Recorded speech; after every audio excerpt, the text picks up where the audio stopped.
Hello everyone, welcome to the channel. In today's video, I'm going to explain John Donne's poem, song, Sweetest Love.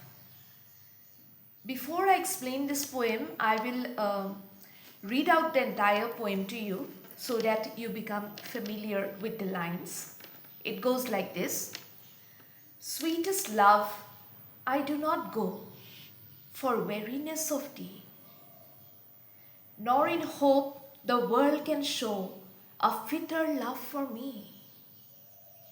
But since that I must die at last, it is best to use myself in jest, thus by feigned deaths to die.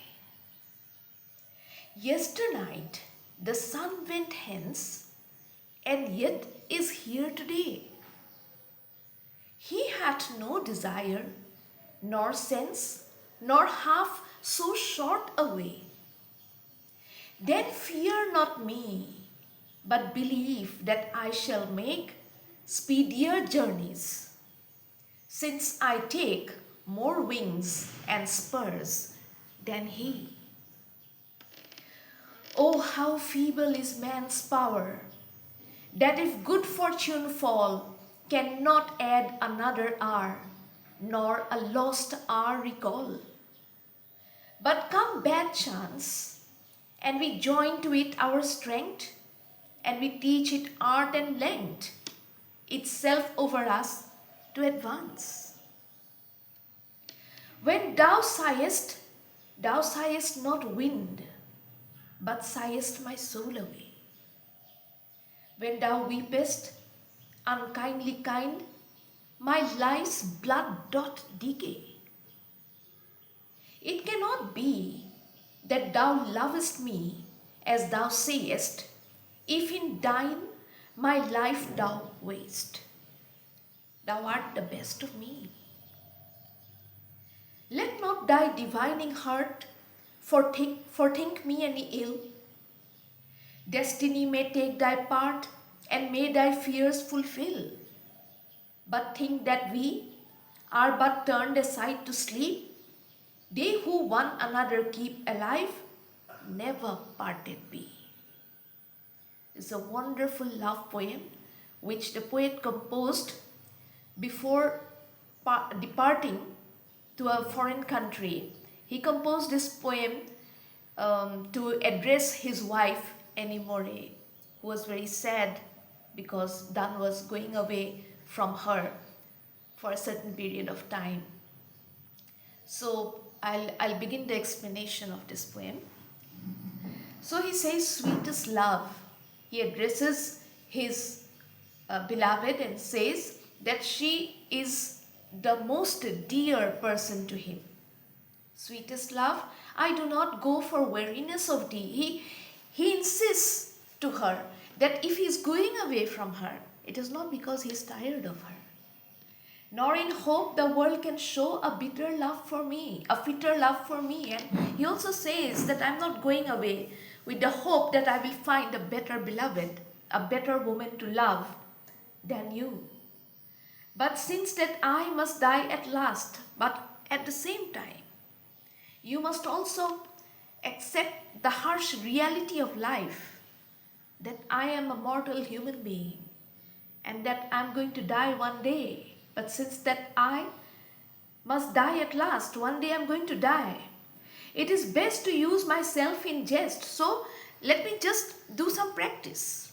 Let me just take it in a very jestful way. Me departing from you, it's just a practice. It's a temporary departure which would prepare you for something much harsher that might come in the future. So must die at last, it is best to use myself in jest. Let me use this opportunity in a sportive way, thus by feigned deaths to die. So let me pretend that I am dying, although I am not actually dying. I am just leaving you for a temporary period. I'll come back, but let us pretend that this is my death. Then he says, yesternight the sun went hence. So he's talking about the sun now. He's comparing his life to that of the sun. He's saying that last night, the sun went away, the sun disappeared from the sky, he went hence, and yet he's here today. But today it's morning and the sun is there in the sky. He had no desire nor sense. The sun does not have any desire for any human being or for anything else.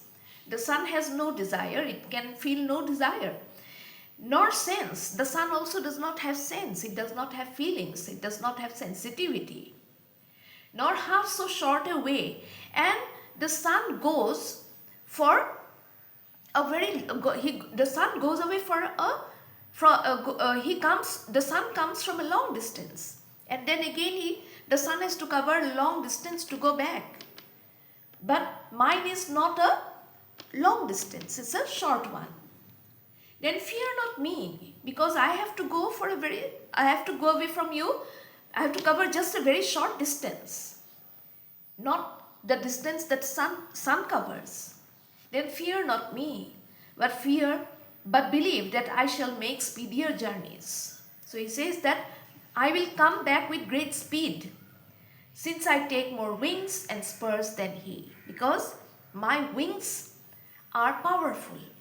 My wings are more powerful because I'm a man in love. So because I'm guided by the feelings, by the emotions and passions of love, they are my spurs, they are my arrows.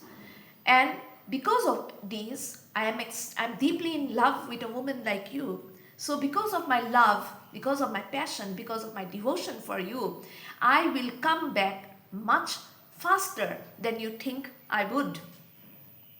Oh, how feeble is man's power. Then again he's talking about the power of human beings. He's saying that man is basically powerless. That if good fortune fall, cannot add another hour. If we have good days with us, if we are having good times, if we are enjoying some good times, we do not have it in our power to increase that time. Cannot add another hour, nor a lost hour recall. And then when that good period is over, we forget it very easily. It's hard for us to recollect the good times in our past. But come bad chance, but whenever we are facing bad times, unhappy times, bitter times, and we join to it our strength, we feel its power so much, we feel its intensity so much, that we teach it art and length with ourselves because of our deep involvement with our negativity. We prolong our sadness, we prolong our bad times, and itself over us to advance, and because of which our bad times become much longer than they are meant to be. Because human beings have a tendency to think more negatively than positively. This is what the poet is trying to say.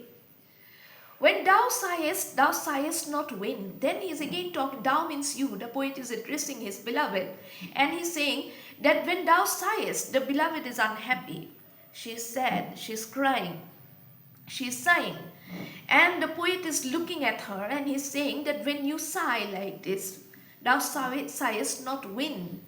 Your sigh, your breath does not catch the wind, but sighest my soul away. You do not drive away the wind with your sighs. You drive away my very soul. You hit my soul with your sighs. When thou weepest and when you're crying, unkindly kind, it's a very unkindly kind gesture. It is a cruel gesture to me. Although you are weeping for me out of love and affection, but still I get stung by this type of actions on your part. My life's blood doth decay. I feel as if a part of my life has died when I see your tears, when I hear your sighs. So don't do it. Let me go away happily. It cannot be that thou lovest me as thou sayest. Then the poet says that I refuse to believe that you are deeply in love with me as you claim to be. If in thine my life thou waste, thou art the best of me. He says that you are the best part of me. You are the best part of me, and being the best part of me, if you are sighing and crying and if you are weeping, then you are making me powerless because you are the best part of me. So you should be my strength. You should give me the strength to depart from you. Let not thy divining heart forthink me any ill. So he says that maybe your heart is telling that something unfortunate might happen to me, but you should not think in this way. Let not your foreseeing heart forethink. You should not predict that something unfortunate might happen to me. Destiny may take thy part, and may thy fears fulfill. So, because if you do that, your fears might get fulfilled. Destiny might align with your fears. So, you should not think in a negative way about my departure. Don't think that something bad, something unfortunate would happen to me when I go away from you. Instead, the poet is urging his beloved to think in a different direction. He's saying, but think that we are but turned aside to sleep. He says that just think that we are two lovers on the same bed. We are just turning aside to sleep. You are turning in one direction, I am turning in the other direction because we have to fall asleep now. They who one another keep alive never parted be. So he says that we are two lovers who are deeply committed towards each other. We love each other, we care about each other, we have strong feelings for each other, and as a result we are people who keep each other alive, and as a result we can never be parted. So on this note the poem ends, and it's a great, beautiful, easy to understand poem composed by the great metaphysical poet John Donne. Thank you so much for watching the video, and until the next time we meet again, bye.